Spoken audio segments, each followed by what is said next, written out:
শহীদ family এবং যোদ্ধা তাদেরকে স্মরণ করার জন্য আমি শহীদ মাহমুদুর রহমান, শহীদের বাবা মাহমুদুর রহমান আমার সাথে 19 জুলাই শুক্রবার ঢাকা মোহাম্মদপুর নুরজান রোডের মাথায় প্রাইমারি স্কুলের সামনে সরাসরি পুলিশের গুলিবিদ্ধ হয়ে ওইখানে মৃত্যুবরণ করে।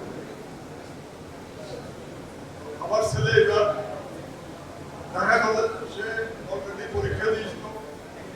ঢাকা ভার্সিটির আন্ডারে যে 7 কলেজ, ওই 7 কলেজে সে সিলেক্ট হয়ে গেছে এবং ঢাকা কলেজে আফসোসের ব্যাপার আজকে প্রাক্তন ছাত্র আপনাদের ঢাকা কলেজের সাথে মিলিত হলাম, কিন্তু আমার ছেলে আর ভর্তি হতে পারে নাই।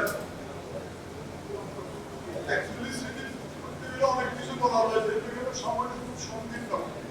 তো আমি সবার কাছে অনুরোধ করবো, অ্যাকচুয়ালি বর্তমানে যারা শহীদ পরিবার এবং আহত যোদ্ধা আছে এর সব পরিবার কিন্তু এখন মোটামুটি নিরাপদ নাই। ওদেরকে বিভিন্নভাবে ফেসবুকে বিভিন্নভাবে হুমকি দিতেছে অলরেডি খুনি হাসিনা এবং তার সন্ত্রাসী বাহিনী অলরেডি বিভিন্ন ফেসবুকে শহীদ পরিবার এবং যারা আহত যোদ্ধা ওদেরকে দেখাইয়া সাথে বিভিন্ন রকমের মন্তব্য।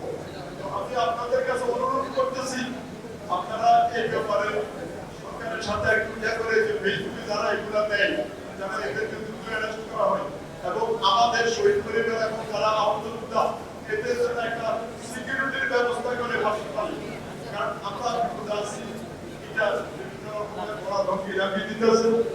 আর আমি স্পেশালি ধন্যবাদ জানাই যারা উনি আমার পরিবারকে পরিবার দেখতে গেছিলেন। আমি ওনাকে খুব সম্মান জানাই, এই কারণে যে উনি শহীদ ফ্যামিলিতে উনি দেখাশোনা করতেছেন, যাইতেছেন, হয়তো ঢাকার পাশে ছিল বলে এই জন্য গেছেন। আমি ওনাকে ধন্যবাদ জানাই। আর